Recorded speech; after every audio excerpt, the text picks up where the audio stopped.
All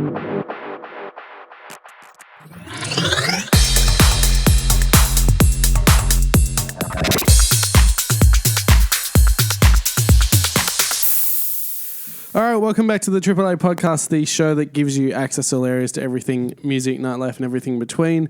My name's Lewis.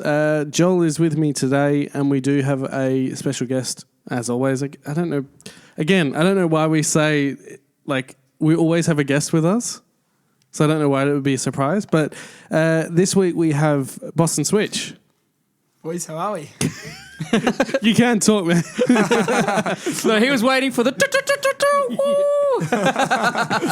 Yeah, we need to get a little sample pad. Thank you for having me. How you been? Yeah, good. We're just discussing before. I was just saying off air that we've had to basically shut Joel up because he was talking about all the content that we were going to speak about on here off air. So he got excited. Yeah, he did. He got very. You get excited when someone comes for photography, so I got excited when someone came for music. Yeah, no, but we were losing all the good stuff. So you just got back from, or when this is being recorded, you just got back from Geraldton. Yes. And you've kind of got a run of, well, you just got back from this, and then in a couple of weeks. So I think this will be released after GTM, but GTM's your next big show that's coming up. Yeah, that's the next big one. I'm not playing as many shows as I really used to, sort of thing. I'm kind of just trying to pick them, and as we're talking about, focus on the music production, which is really hard to balance. They're kind of polar opposites. One's you kind of not taking a step back, but making it more of a unique experience when people do come out and see it. It's not an every weekend kind of thing. Yeah, and I think getting in that creative... There we go. Yeah, getting in that like creative headspace is it's hard. Like even today I didn't do any production just because I've had such a crazy weekend driving up, playing a show, driving back, and you've really got to feel energetic and creative. And as you guys know, in anything, hey, it's like, so the less shows you play, the more time you spend locked in your room and sitting in front of a studio monitors and your computer and kind of getting it done. So you can't just, I guess, force it. I know there's a lot of creatives in any field kind of saying about that, where it's like you can't just be, oh, I'm having like a writer's block, or I know editing, like I'm having an editing block. It's kind of like if you are, you just need to like take a step back. Yeah. You can't just force it, because then you usually, some of the time you don't get the good stuff. It's you'll just be like, all right, I need to do that project, and that's it. Yeah, and I'm trying to, like, if I have that experience, be like, cool, then today you do 8 hours of piano, and that's, if you don't like that, too bad, like, get out of your block. Like, and that's where it's still doing something productive to what I'm doing, but it's like... you're still getting away from... Yeah. Like, you're being like, all right, I'm not going to be able to write this song, but I'm still going to do something that's close to productive that. And helps the overall goal, I guess. So you're not Netflix and chilling. No. Do you think that like concentrating on that production more has taken you away from like the partying side of the music world? Definitely. And I think I've kind of like done everything I wanted in those. If it was like a whole circle, it's like I've played a ton of shows. I've traveled heaps. I've played different genres. I've performed. I've like ticked all those. If you looked at it as an artist as like a big pie, like I've got those parts of it, and now I need to just be releasing the product, music. Like if I get booked to go play my song, I can DJ. I've done enough times to feel confident and comfortable with it, but you need every part of it, like marketing and stuff. I've done it for 8 years. I've got those parts, but really writing music is something that I need to learn more skill sets in. So it's like, just like allocating the energy into the right area where you're lacking, I guess. It's like any creative. It's more you want to be booked to play your stuff kind of thing instead of you're booked to play just a set. Yeah. It's more you're booked, all right, this person's booked to play this thing kind of thing. Yeah, and that's challenging because you spend all this time and energy on writing a song, and then you go to play it out and no one cares. And you're like, it's soul crushing. Hey? And you're like, oh man. But then you go, am I going to give up, or am I going to go write something even better? Even when we got one of our songs we released this year, got like 100,000 plays on Spotify. And we were like, oh my God, we like ticked off a massive goal, and we thought that was so good. And then the next gig we go to, we play that song out. No one there had heard it.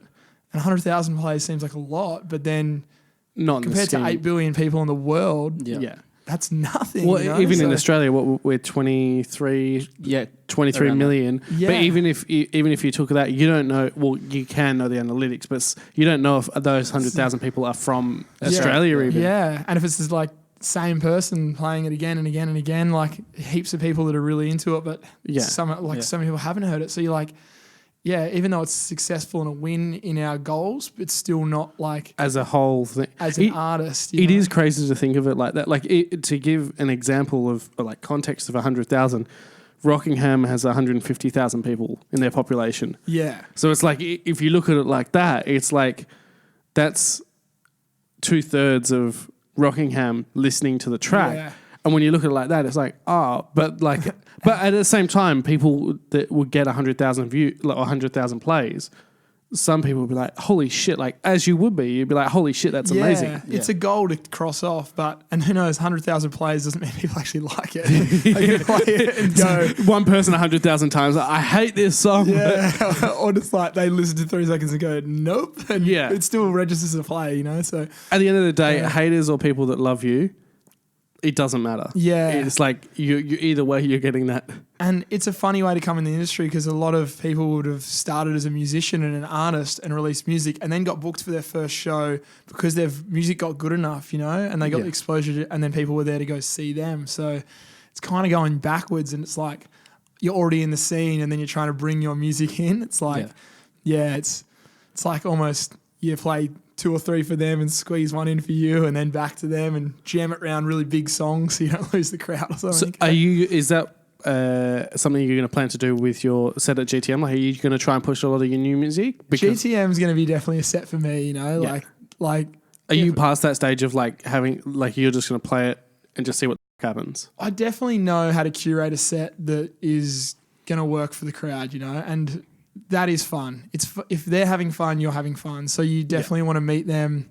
Definitely want to meet the crowd halfway, you know.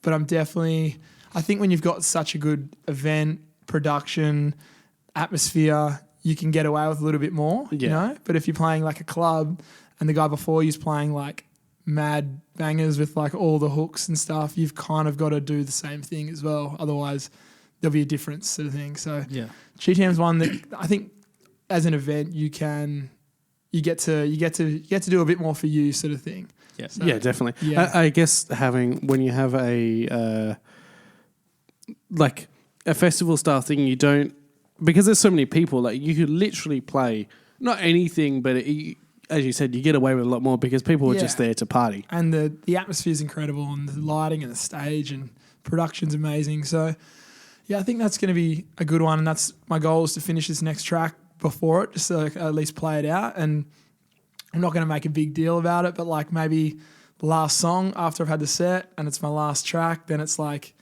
this is my new track. Yeah. And this isn't unreleased or well, it might be released by them. But.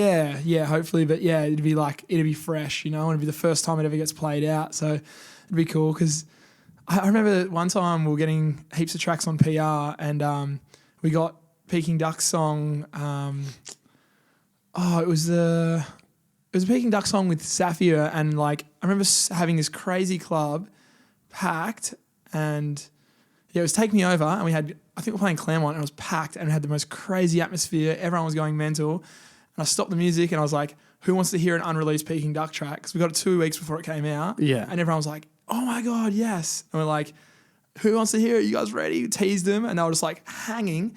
And then we played it, and everyone just stood there and just stared at us like, what is this? And they wanted it, but then they realized they didn't know the lyrics. They didn't know how to sing to it. They didn't really like it because they hadn't been shown it yet. They hadn't been exposed to it. And then 2 months later. I reckon it was like, a month later, like a week after it had been out or something, then that it was getting requested and it was going mental in clubs. And that just blew my mind. That was like such a good lesson to learn. I was like, even Peking Duk, like they're producing high quality music. It's like, it's an amazing track and people weren't aware of it. They didn't relate to it. It wasn't, because it's about them. It's their experience. And if they don't know the song, then it's irrelevant. So that was like a really amazing experience. I was like, if Peking Duk can't get hype off a song before it comes out, then how No, are we yeah. going to do it? Then nobody It's impossible. can. yeah, that's it. So.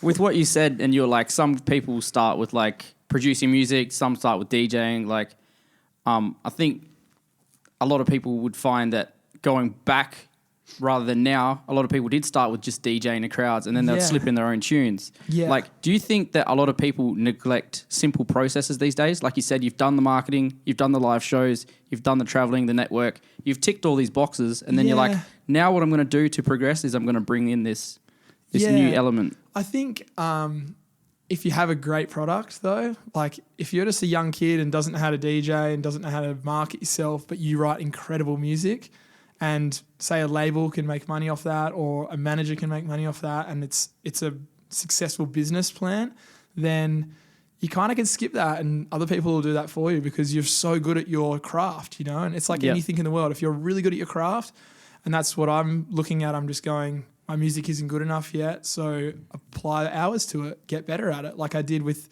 all those other things. Like I wasn't very good at marketing at the start, and now I'm a bit better, you know, because I put time into it. So, and I feel like that's where I lack, and that's what I'm passionate about. So it's easy to want to learn more and get better at it. But so I think it's like, if that's the craft and that's what you're interested in, you can just like apply yourself to that. And as long as you work hard and try hard, then the other bits will come in. If you're good enough, other people will come help you do those parts, because there'll be people that are passionate about marketing and they'll be like, oh my God, your music's so good, I want to join that team and apply my skill set to it. So I think it's, you don't have to be like a master of all trades, you know, like or like good at all of them. You could just be like, okay, that's my thing and I'm just going to get crazy good at that. So, and it's just hours. I've learnt that now. There's no shortcut in any of them. Like it's just putting the hours in. So it's Well, that's what you were discussing off air. You were talking about the that production class as well. Which is what we were trying to get Joel to shut up about so that we could talk about it on here. So did you want to explain a little bit like the process with that and how you're kind of taking because you, as you said, you're now going more into that production heavy style stuff. Yeah, and it's like, I don't know if I'm getting old or something, but it's like, I'm really enjoying it. And it's this, I actually saw it with my friend Shane, who does Beyond Trend Media. He was just like, one day I come over to his house and he was like, because he's like, oh, I'm having a baby. And we're like, that's so epic. And then he's like, and I hate roofing, I'm going to start a videography business. And I was like, that is amazing, man, but that is crazy. Like you're having a baby and you're starting your business. And then you just like crushed it. You started like crushing both. And then I remember every time I go over to his house, he'd be learning a new skill. And I'd be like, that's so cool. And he got really good really quickly. And I was like, that's amazing. Like, how did you pick this up so fast? But I'd noticed he was just studying his craft. And I spent so many hours just producing and kind of not getting better, like just getting more comfortable, I guess, but not improving. And that's when I was like, okay, I have to study. Like I have to study this like I did when I started DJing. Like I got people to teach me, you know, and like practiced all the time. It's like you still need someone showing you how to do it. So that's what I think I really was like, I'm going to do that with music production. Yeah. So now I'm doing this masterclass with these guys called Hyperbits who are based out of LA.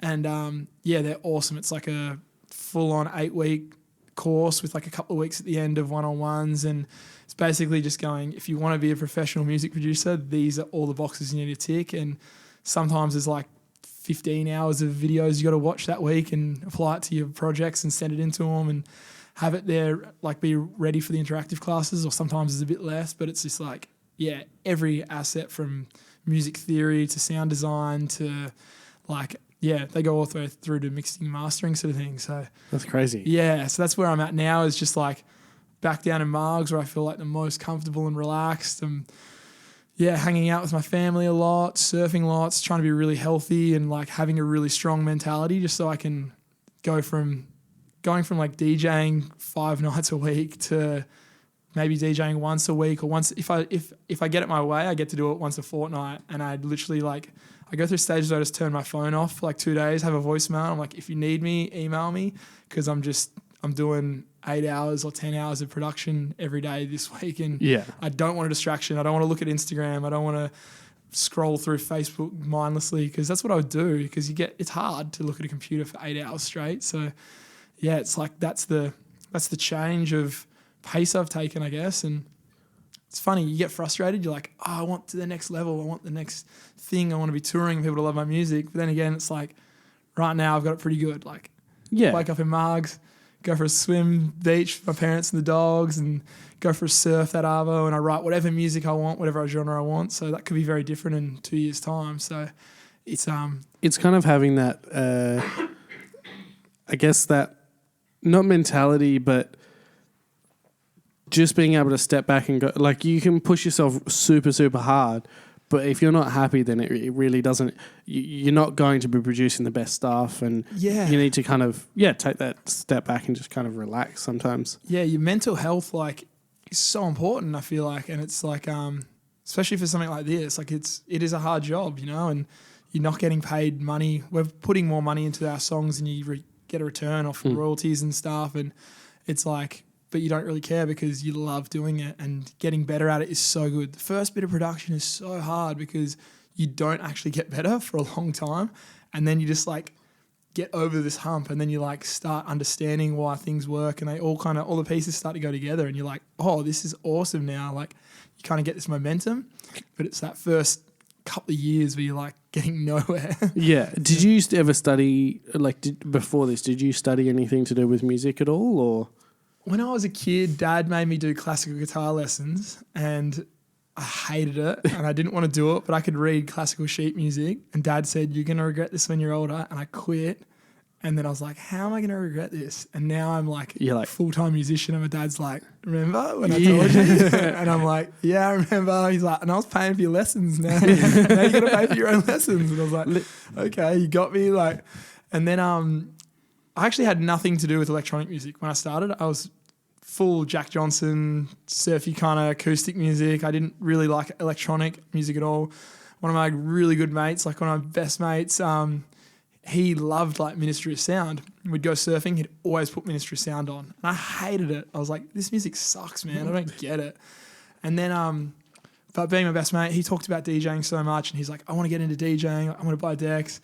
And like just to get them for fun. And he just talked about it so much, it just convinced me to do it, you know? Like your close mates are into something, you're like, now I'm into it, you know? And then same thing, bought decks with like no intention of ever playing in a club or anything like that. But then this Limelight DJ set came along, this competition, and you could win a set at Stereo. And I was just like, I'll just send one of my mixtapes off, like got pretty into it and put heaps of hours in that week into like writing, putting together like a really good mix.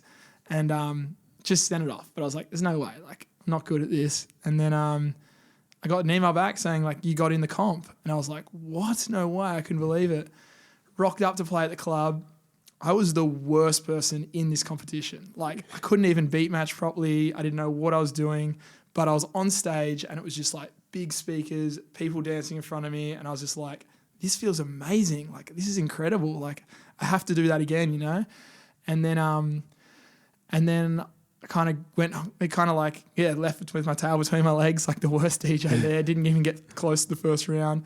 And then next year came around and I applied for it again, and I had a really good set, but my laptop played up and I kind of had some technical issues, but I got to crowd surfing. I had really good crowd interaction and kind of like stepped up a notch sort of thing from my last time. I was actually like played a really good set and had a really good energy and good vibe, and I got to play in a club again. And then from then on, I was just like, I have to do this. So then I think I started studying sound engineering at SAE, but I was in class and all I'd be doing is trying to like get DJ gigs. Like I was just asphyxiated on it. Like I had to play clubs. I had to DJ. I'd run my own events if I had to, just so I could play in a club, you know?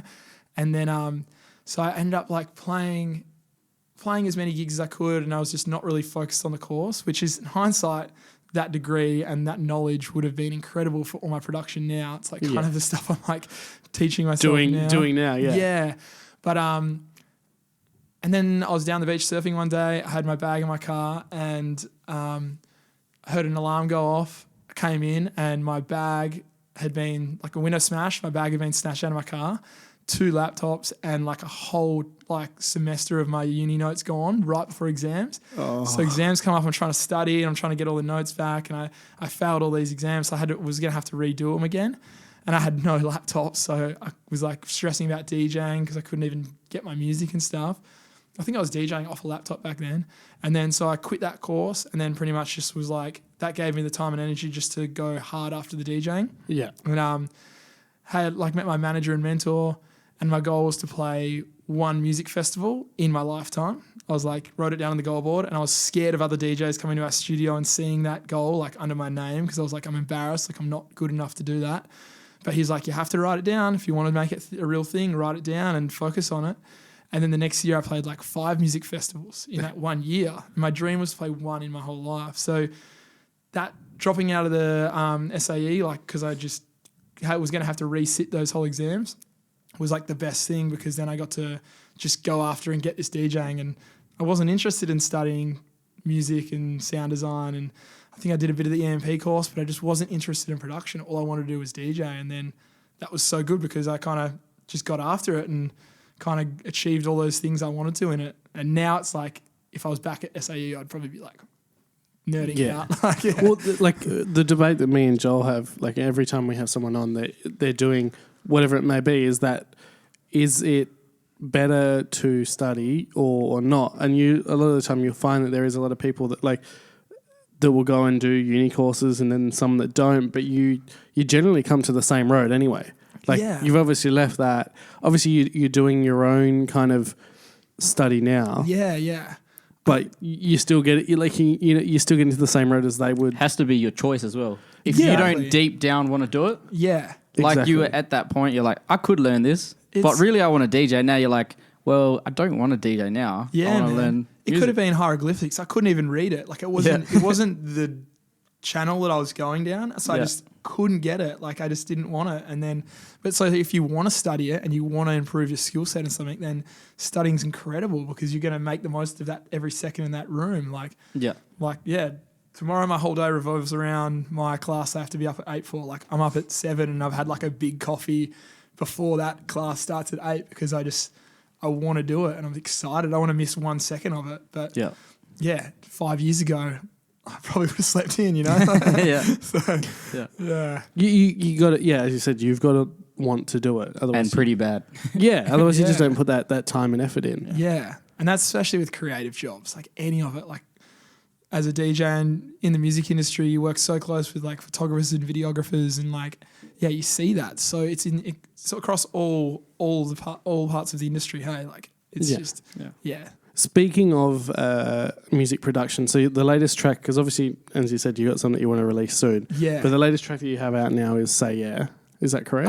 No. So we got we did like an onslaught. So all the tracks I've got out now were with Ash. Yeah. So because we were getting into music production and we were like finding vocalists and obviously wanting really good vocalists, so we're paying for them. So we're just like, let's just go in together and we'll go halves. So we could like halves of vocalists, and we were going to guys to get our like music mastered and stuff, and sitting in on like mastering and mixing sessions so we could just kind of get our head around it a lot. And it was just so good doing it together because we could halve all those costs. But we banked them all up. We thought like winter we're away and kind of quiet, so we banked them all up and then went one a month over summer. So I think we had like a G House one, which we were talking about before, which is like lit right now. Then we did Say Yeah. And then this year we've released Better Alone, which was the one that went really well on YouTube and Spotify. Yeah. And then we backed it up with another one called More Like Her, which is my favourite, but it went nowhere. And after Better Alone went well, I was just like, can't wait to drop this next one. It's going to go so much better. And then it kind of... And it just might as well be on my laptop still, because that's something like we said about how the whole field of creativity is subjective. Yeah. Art, completely. Movies, music, the whole lot. I've said this before, like we've had people in, I remember listening to it, is basically you should, if you're doing music production, you should be dropping a new track weekly. Yeah. Like 100%, because, and a lot of people would be like, oh, well, if I leave it or I want to make it perfect. The thing is that... Pump it out, hey? Well, I guess the perfectness, or I'm trying to think of the word... quality is subjective. Yeah, quality is subjective to the person listening to it. So you might think it's a piece of shit. Yeah. But they'll be like, holy crap. Yeah. Like, this is amazing. Whereas you'll put out something and you'll be like, like blood, sweat and tears, this is insane. And it, as you said, it'll go nowhere. Yeah, and that's funny. Like you said that as well, because like that consistency is, it's just like anything. I think about it on like meme pages on Instagram I go to. If I go back to them 2 days later and they haven't put a new meme up, I'm like, get rid of that page. Yeah. So I was like, they're not supplying, they're not feeding Yeah. me. I want that content. It's not there. So that's the same with music, you know. Like if you want to follow an artist and get excited about them, they've got to be consistent and backing it up, you know. It is the genetics. It is our genetics as humans to forget about stuff when, like, we need it to constantly be in our now we're just consume, you know. Exactly. It's fast, everything's quick, it's got to be there. So like, that but it's hard to get that work rate up. But then also people, like you said,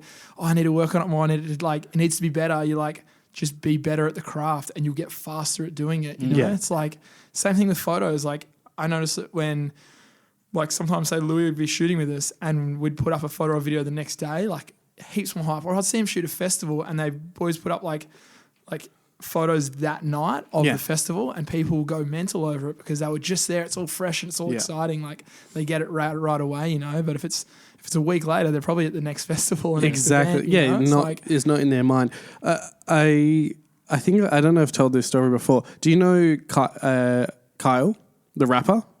He's an American rapper. Okay, yeah. He had a song "I Spy." I don't know if I heard it. I probably. I'm not going to sing the song because I know which one you're talking about. Yeah, I think Lil Yachty was on it as well. Yeah, Lil Yachty was on it as well. But that track, he was talking to someone in an interview, and they basically were saying, like, his management were like, look, this wasn't the title track, this wasn't the radio track, we weren't even going to put it out. Yeah. And they were like, look, we'll just put it out, see where it goes.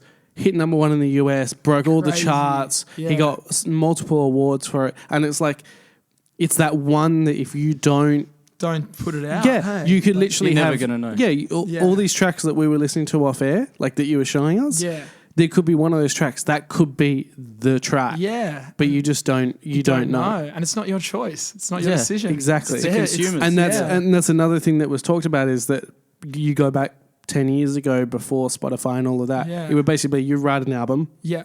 And you go, this is the single. Yeah. This is the main track of the album. Yeah, yeah. Nowadays, you put an album out and it's dictated by the people. Yeah. They'll listen to it on Spotify and go, all right, well... This one goes fire. Yeah. This one's done. Yeah, the label would be like, all right, this is the single track. This is the main one. But everyone else is like, nah, we're going to pick this one instead. Yeah. And then that's what you've got to follow. You kind of got to follow it. And it's like, I think like the analogy, it's just like, if you're fishing, the more lines you have in the ocean, like the more chance you're going to catch something. So it's just like, and that's what it's crazy because if you don't give up and you just keep putting tracks out, eventually one's got to pop a little bit harder, you know? Exactly. Like my goal was to get 100,000 plays on a song and now that's crossed off and now my goal says 1 million plays and every time I look up from my computer it says 1 million plays on a song, like whether it's YouTube or whether it's on Spotify, it's like that's what's there and it looks ridiculous. Like I'm like, how is that going to happen? But the 100,000 one looked crazy when I saw that. Well, because what again? Because even Say Yeah, when we looked at that, that was picked up by one of those like YouTube channels. Yeah, and that's sitting on like 100 and something thousand. Yeah, I think it just hit 200, and that was a guy that I just used to send. He used to run Deep Tropical House, and I remember I think I just sent him surf photos from Indonesia when I was in the tropics. I was just like, hey man, if you want to use any of my photos of me in the tropics, just royalty free, just credit the photographer. Yeah. And then we started like a really good relationship from that. Turns out I spoke to him the other day and he's like, I've got this new YouTube channel. It's doing pretty well. Like, should do a mixtape for me and send me some of your music. And then he just like threw it up without even questioning. And it was just like bang. that me just giving that guy some photos like years ago kind of created something so beneficial to my music now, which is like I send like hundreds of emails and submissions to YouTube channels and blogs and SoundCloud channels to get a repost, and like just that personal relationship was just like effortless. And I reckon he probably did it because he likes me because I send him photos and we're like internet friends. It was you know? it was kind of like not a favor, but it was like a thank you to. He's like, oh, you've my boy, you helped me out, of course. Like I'd love to, you know. So yeah, it's funny, and it's so funny because on Spotify that one didn't do that well, but then YouTube's another beast of its own, and it's just like there's another whole game of studying all this sort of stuff. 100%. Do you? What were you gonna say? You go, Joel. I was gonna say, Do you feel this too? Like, I know a lot of people do. You probably do as well because you got friends in photography. Darby probably gets this, but a lot of people, they're worrying about what people in that field are going to think rather than the actual consumer. I couldn't give two shits anymore. But it's that point when you get there, that's when it kind of goes out because like you were saying, it's all subjective. Like you could think, oh, that one little hi-hat or something, like you're saying, you'll send it and they'll give you that feedback. Yeah. The consumer doesn't know. But they haven't studied 8 hours every day for the last... exactly. It's that... I say I don't give two shits, but at the same time, I still listen. You don't listen to everything, but you still listen to everything. And the fact that, like, you will go away from someone saying, all right, that was shit. Yeah. But if someone says, look, I don't like this, but if you slightly change this, I reckon it will pop a little bit better. Yeah. And if you go and try that and you're like, I don't actually like that, well... You've learned something still. Exactly. You like that was subjective to that person. Exactly. Yeah. And then you go, all right, look, that doesn't work for me. I'm going to keep the style that I'm doing or keep what I'm doing. But as you said, once you reach that point, and if you've like when you get to that point, it's refreshing. Hey, it's like and I think it's something that everyone goes through. Like, and I'm sure it swings back and forth. You know, like you get up to the next level, and then you probably go back into it again. You know, like you start hanging with big producers, you probably start freaking out again about it, you know? Yeah. Because it's like, but I think I got told this by Sean Command Q, who's done a lot of mentoring for me with my production, and I've booked heaps of sessions with him and stuff like that. Who has been on here before as well, just to plug that. We'll put the link in the description. And Sean's awesome, you know, and like that was so funny. One thing he told me is like, get your inner circle, and that is just like a bunch of people you trust that give you honest feedback. And like Shane, one of my friends I mentioned before, so brutally honest with me. And it's like, sometimes I don't send him stuff. I'm like, oh, wait a bit because I'm really psyched with this project. But he'll just be like, it's average. And then I'm like, like Devo. But then you go back to it 2 days later and you address what he said. And then you're like, wow, like if he didn't say that, I would have left it and it would have been like that, you know? And he's not saying it to put me down or anything like that. He's just saying like, he's DJ'd for years. He knows his music. And I've got friends, Ash and Louis and like, heaps of people that are in that industry as well. And they've all got different opinions. You need know people. Like you need those. And I remember Sean saying when he was on here, he's like, I've got friendship ending like honesty. He's like, I will literally like, we'll give that brutal honesty, but you need that. You don't want to have yes people. I get more upset when I've got yes people. I'm like, okay, I'm not going to send you my stuff anymore because you're not helping me. There's no way everything's great. I'll send it to you when it's finished, and then I need people to tell me it's good because I can't touch it again, you know? Like, you know what you should do is when you get those yes people, send them like a slightly off, like one that you know is wrong. It's popping off, bro. They're like, oh, it's fucking sick. You'd be like, nah, it's not.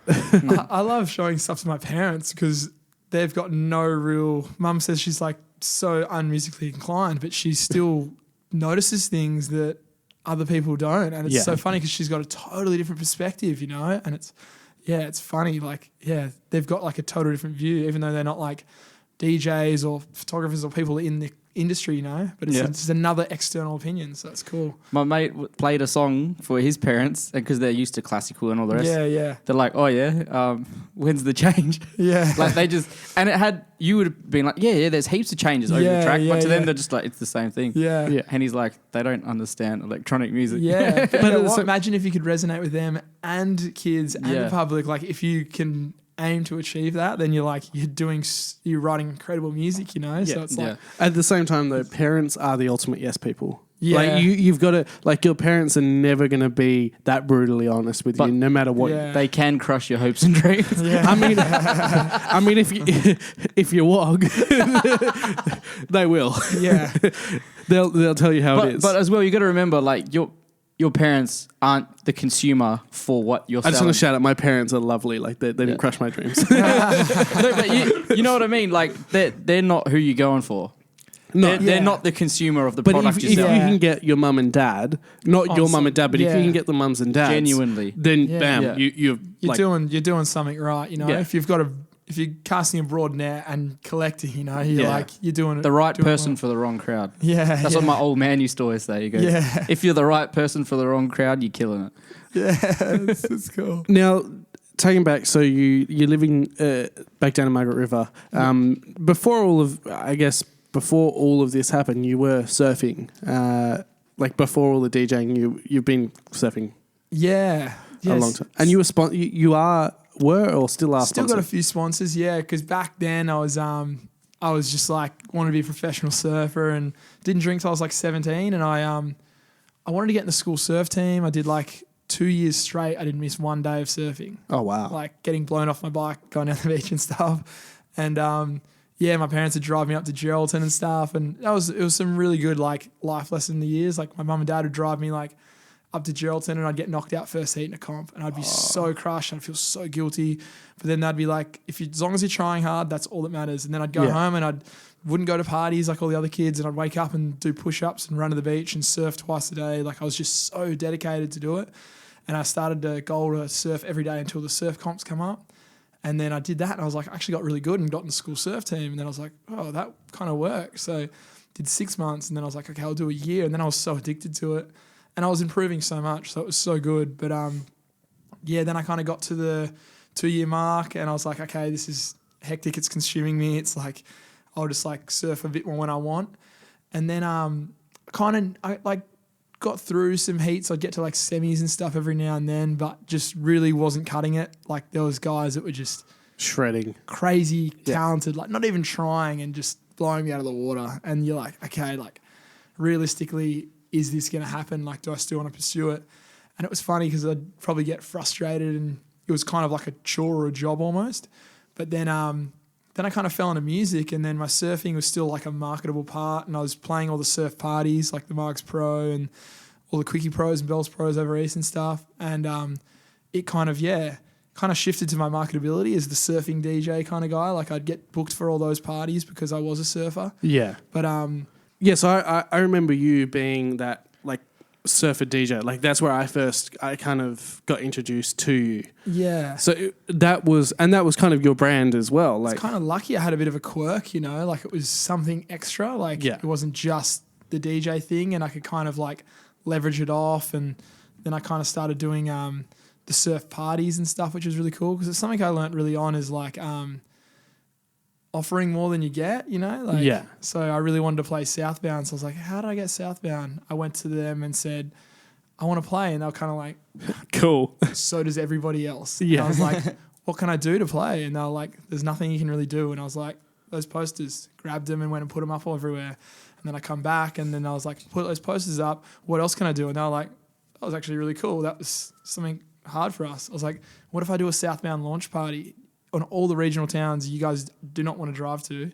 I'll go to all of them, and I'll push it and market it and give away free tickets and promote your festival. And they were like, that would be amazing.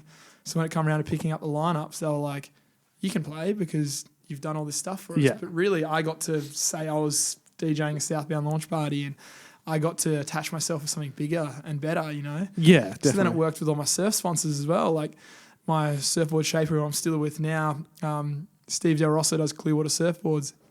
He gave me like a signature model surfboard. We'd go around to all these towns. You come into my show, you buy a beer, you get a ticket. I'll give away a free surfboard. And people were going crazy. Like they'd go out and come party, and then someone. Well, especially in those regional towns as well. Like a lot of them are generally on the water, so it kind of works. And they wouldn't get much happening in those regional places because I'm from Margaret River. I kind of know like Margaret River has really good nightlife and stuff, but you still feel like there wouldn't be much like what I was doing, like that electronic DJ thing. Like no one would go out there. Everyone was trying to get gigs in the city. So I just started going for these little regional towns sort of thing. And then it worked with my surfing, and also like just you're not competing with anyone. Yeah. I was like coming in and throwing like an okay party, and they're going, there's nothing else like this. So this is amazing. So it was just like a really good way to kind of win people's trust and build something and grow with them sort of thing. So, but then it works really well with surfing sponsors. And I was also like, so it wasn't like, oh, sponsor me for surfing as well. It's like, and then I'm going to be wearing a shirt on a festival, and I'll be like wearing your clothes at every gig I play. It's like they had this extra thing from me. I was giving them more, but then also I got to the credibility of being a sponsored surfer and a DJ, and like It just adds to your kind of... adds to the adds to your belt almost, Yeah. So it's like, Yeah, and then I kind of got the surf guiding gig in Sumatra, which was just like another whole thing. That's where a lot of it's kind of where I transitioned more to this like side of the free surfing, and I didn't want to do comps anymore. And surfing became so fun for me because it wasn't like I had to get better. It was just like, I want to surf this board or I want to do this. I don't feel like surfing today. I don't have to. It's not like I'm letting any of myself down or I should be training or anything. So I started going to Indonesia and surf guiding up there, and that was like my month of no alcohol after touring nonstop and taking every gig I could get. Then I'd get this like month of just tropical island paradise. Like it's like 24 hours from Perth. Yeah. Fully travel. So, and people will be like, I'm in Bali, where are you? And I'm like, you're closer to Perth than you are to me right now. Like, I'm in the middle of nowhere. Like I'm in the jungle. And then that was like another whole thing. And that's like my yearly tradition, just to go over there for a couple of months and just work at this beautiful 5-star resort and surf guide, take people surfing. My job's just to go, do you want to surf left or right? Or do you want to surf 4 foot or do you want to surf 2 foot? And then I go, cool, come with me. I know where it is. And then it's just awesome. People are stoked. And it kind of, that would obviously as well help with your music in a sense, because it's taking you like that isolate. I know a lot of people that like big name like videographers and that will come back here to Perth and go, all right, I'm going to go like to somewhere that's like 3 hours south or north.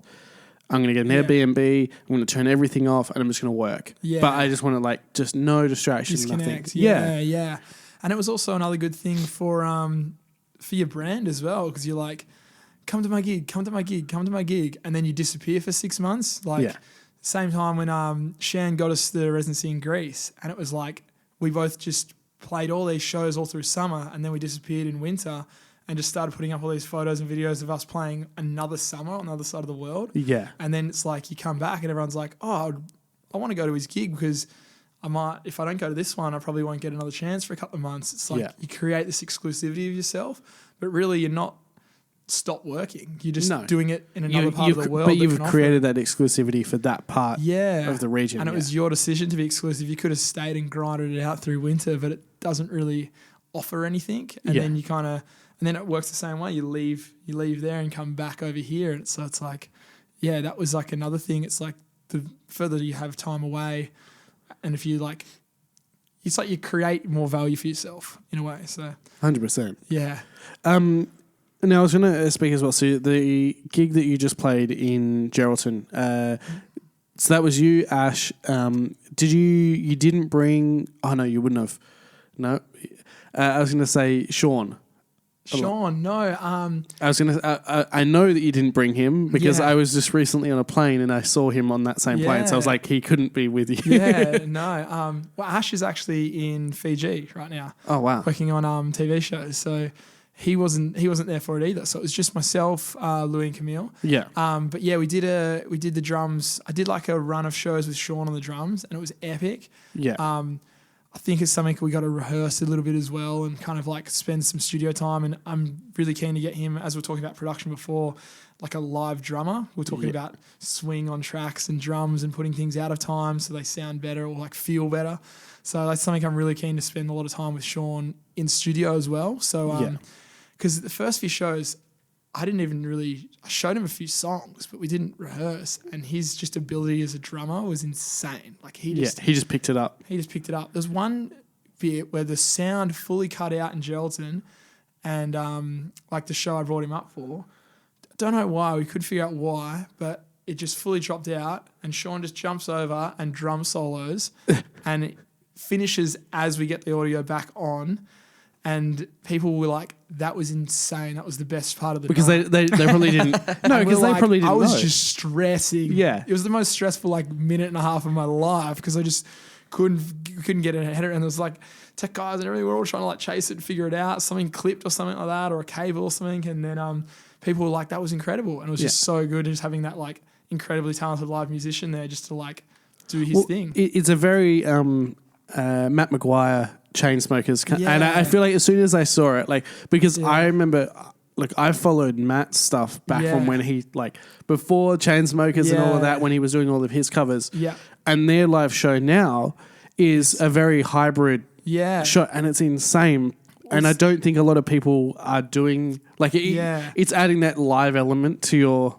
And I think as well, there's advantages from a DJ and advantages from a band. Like I've seen it. I've tried to play after bands and struggled, but then I've also played after bands and it's just what they wanted. It's got this faster electronic energy. You can chop and change quick, but then a band has this real feeling and this live thing. So if you can get the best Combine of both and put them together, it's insane. And one thing I was worried, we didn't want to like overdo it as well. Like I wanted it to be special because he's like a rock star. Like he is. You play with him and he plays along with you and he reads you and you hear him. And the more I learn about music and the more I look at someone like that, you're like, that is a rock star. So I don't want to like just Chuck him on every show. Like here you go, like it's a normal thing. And then if I don't have him, they're like, oh, you don't have live drums. Like I want it to be like that's a special thing, you know. Like that's something that you've got to appreciate. And I want it to be really, really like appreciated when people do it, sort of thing. So definitely something. And like even as myself as music goes, like I'm trying to learn piano, and even I don't think I'll be a vocalist, but I want to learn how to sing just so I can work with a vocalist and sing my idea and go, this is what I'm trying to do, and they get it, you know. So it's getting that, having that ability to be able to communicate with that person on their level, in the same way as you were saying about that producer, how they talk in like normal terms. If you can get someone that relates, like if you're like, hey, I want you to do this, and it's da da da da da, and they know because you're speaking their terms, it makes it a lot easier. It's like being a chef that grows your own vegetables and stuff like that, you know, like you know the ingredients you're working with, then it's like you actually understand how that works. So that food analogy, Joel loves his cooking. No, but it's funny what you said, because if your dad's listening, he's going to be like, I told you you're going to regret learning how to write sheet music. I will say I hope a chef knows what they're putting in as well. You know, like remember it was McShane said it. He's just like, I know music and I know instruments and stuff, but he goes, just knowing that you got that one extra option that you could just kind of slip in, or you know how to just puzzle it to someone else. Yeah, definitely. And it's just that knowledge and experience can just be applied in so many different ways. So that's I think that live drums element is definitely something I really want to focus on, and live instruments for myself as well. But doing it properly, making sure I do it the right way as well. You don't just want to rush into it. And I guess, look, the rehearsal probably is something that like so good to have that, or even like for him, giving him the music and be like, just knowing that bit where you can look at him and go, all right, like I'm going to look at you, and you know you can, like you see a lot of bands that will do that where it's like you could just look at them, and it was kind of, for instance, I was at a wedding last weekend. I think it was last weekend. I don't know. I have no idea where when days and everything are, but the guitarist recognized me, so I was chatting to him as they were starting a song, and the drummer and the bassist were literally just starting, like they were just kept that beat going, but they all knew, and it was like literally as soon as he stepped away from me, they were straight into it, and they knew exactly, like they were that tight, synergy sort of thing. If you have that, even though it's a DJ and then a drummer, having that like tightness where you know from body movement what's going to happen. Well, even I'd like to point as the more I grow as an artist and music producer, imagine having a live drummer writing the drums for your track. So then when he jumps on and that song plays, it's his drums, you know, like you work with him as more of a production side and what samples and drums and stuff you want to use. But like that feeling of what their input would be to it as like a drummer, they probably know more about drums than I do, you know? So it's, that stuff to me is really exciting, I think, like, applying all that together. Now, I want to fire off a question to you, a very quick one. And I want your response straight away. Okay. Why should people go to Loss? Go to where? Greece. Oh, Greece. It's the craziest thing you'll ever do in your life. It's amazing. It's like, I'm probably too old for it now, so I don't know if that tells you. Like, it's amazing. Did you say loss? Did you mean EOS? EOS. That's what you just read it with a capital I. Yeah, I did. Because you were dating me to reply fast, you had to say it quick. I'm like, shit. I'll just beep it out so no one knows exactly what I said. But it's 100%. It's just one of those things. It's just a party on. Well, Joel, you definitely can't go then. What's that? To EOS. If Blake says that he's too old for it. You definitely because have. I've spent How old time are there, you? it aged me. I'm 28. He's older than me. I turned 29 this year. I still feel like I'm 22, man. Really? Yeah. Almost. You're 29 this year. Yeah. Shit. Crazy, hey. Yeah, I didn't. I thought you were around like my age. I thought you were around. Oh, I'm not far off. I'm 26. Yeah. Am I? That sounds old when I say it. Yeah. When you get to that age, and I had this where you forget how old you are, and you're like, shit, I like did that this I year. thought, you're like, oh, no, I'm still. And then you're like, shit, no, I'm not, I'm older. You see the year and you're like, wait, I don't add up properly then. yeah, and you're literally sitting there, you're like, wait, no, Yeah. am I? Oh, I am. Like, I'm old. Yeah, it's a horrible feeling. What about when all the 18, 19-year-olds are like, oh, this or that, and you're like, yeah, nah, You don't understand it. Yeah. It goes over your head. You're like, whoa. yeah. I remember speaking to someone about tapes, and Yeah. I was literally speaking to them. I'm like, remember back in those days when Or you like dirt desserts. not dirt desserts. See, my Blake would know God. because Blake was around. God. We speak to, so it was Mitty and Yeah. who else? I think it was Harley. I think it was, I don't know. We definitely Mitty, and we were Yeah. like, hey, Yeah, dirt he was a bit like, dirt yeah, desserts, what's and he that? had no idea what they were. Incredible. Poor Yeah. Mitty. Poor Patrick. That's, Poor he me. missed that. you I know, right?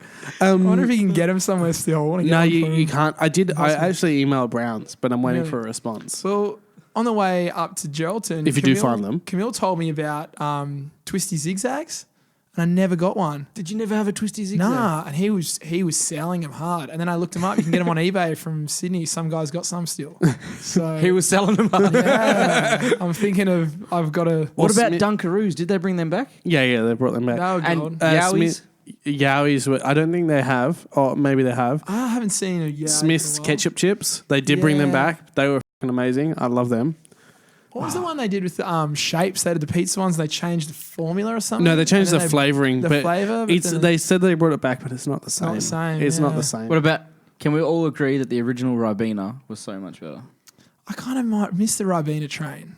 I was like, maybe it was The original one, but I think they changed it because what happened Really? was they promoted that it was rich in all these vitamins, and Yeah. then someone went behind and researched and tested it, and they're like, it's not quite what they're saying it is. So then I think they changed. They had to go through and actually make it, that so was it was the like start of this generation.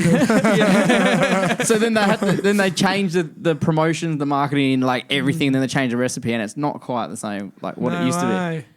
That Yeah. sucks. yeah. It was the start of the generation of people being Yeah. like, hey, I was trying to think. I saw something the other day. Well, you couldn't just take what the advertisers and then yeah. Cool. Oh, Yeah. it doesn't. It's not a big deal. You know, Yeah. they lied a little bit. Like, it's cool. Yeah, it's fine. Yeah, close enough. You know, that was the Aussie culture. Close Literally. enough was like Yeah. our thing. she'll be right. Yeah. Kind of And sounds. now it's like, no, it's not completely accurate. Now you've brought out. This is something you started a while ago. You had the Boston and Bros mixtape, Yeah. which you started about a year ago. Yeah. And you were like, I'm going to do this monthly. And you didn't do did. it monthly. I was hoping no one noticed, but I did admit it in the last one, and I was like, they're back. Like, Because that's what I was going to get Got- into. Because yeah. it was like listening to the first one. It was like, yeah, I'm going to do a monthly mixtape. And I looked at it. It was like 4, and it was like 1 a year ago. And then it was like 11 months. And it was like 9 months ago. I'm like, this ain't monthly. yeah. But I was going to say that you had one of the most. So 9 months ago, you had Young Sly, Yes. who we've had on here as well. Yeah. And then the most recent one you had was, is it Pharaoh Freaks? Pharaoh Freaks. Pharaoh yeah. Freaks. So that was released last month. Yeah.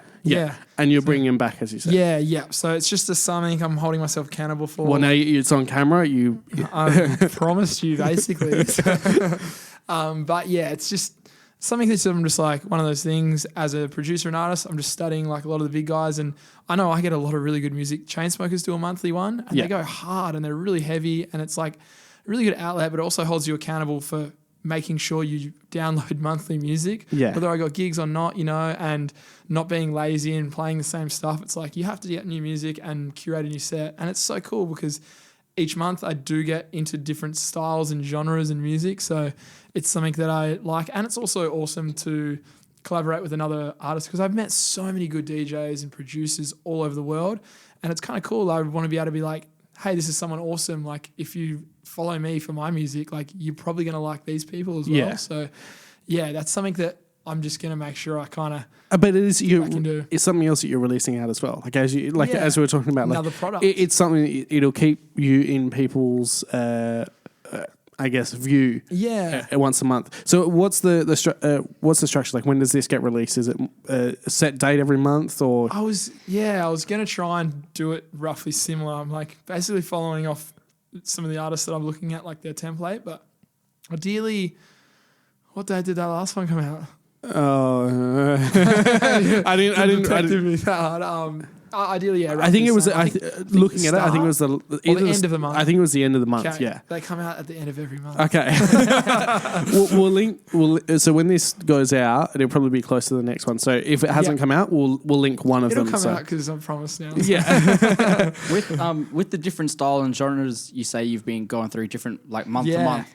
Listening to some of your early productions, they were like had a kind of a future based feel. Yeah. But then the one we've just listened to tonight, not the unreleased stuff, but the one that was on YouTube, that one was more that tropical house, the kind of housey vibe. Yeah. What are you saying? Say yeah or?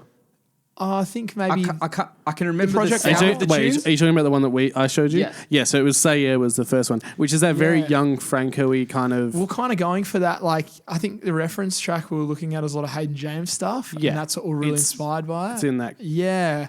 And then like this one that I'm trying to release for GTM is like what I want to play at GTM, like that mid-tempo kind of bass music kind of vibe. But also I want the vocals is the vocalist I found off Instagram singing on a phone who like has a book full of lyrics and is an amazing singer, but has never been in a song before. She's got all these like meaningful, incredible lyrics, and she's just like a weapon ready to go.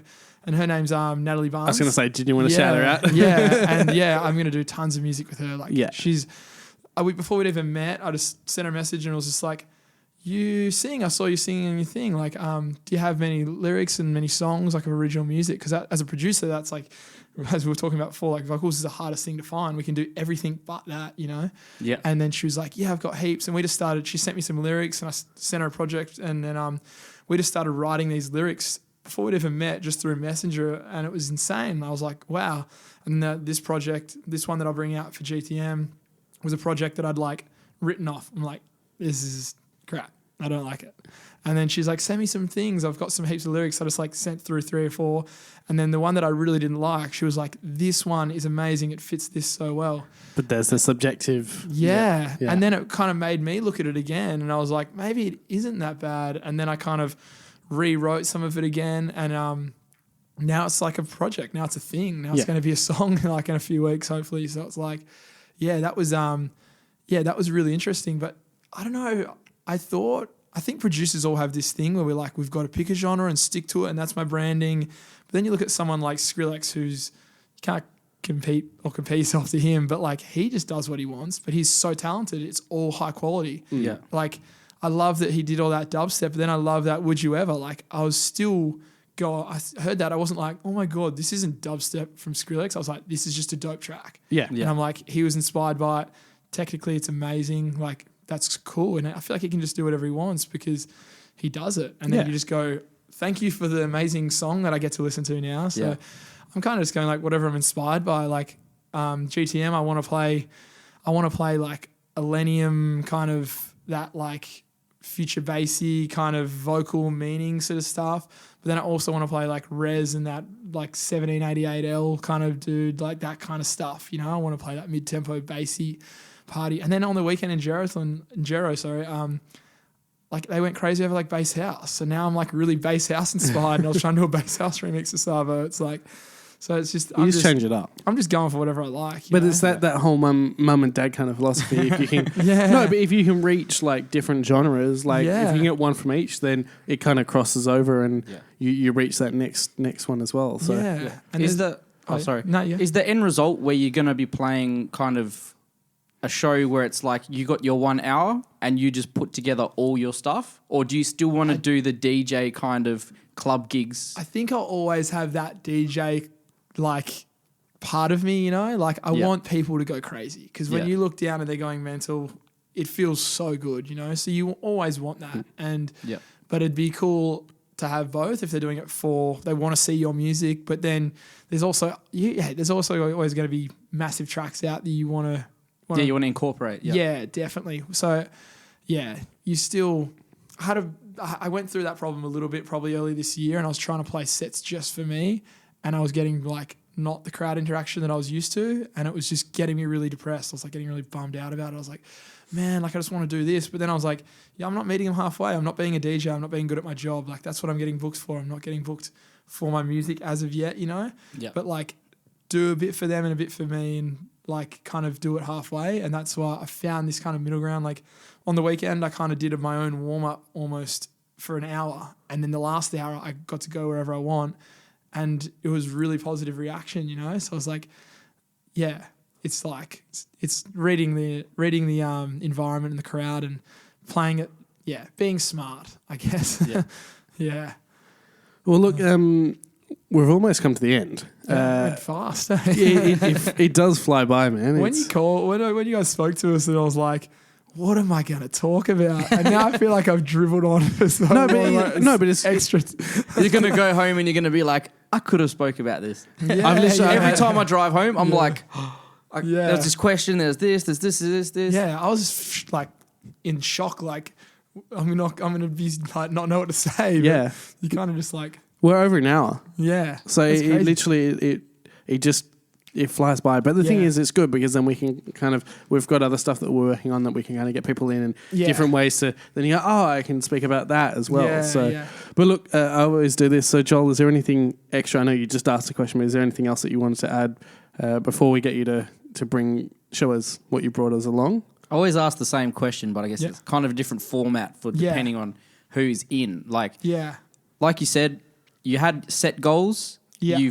You've achieved them and you've gone beyond that.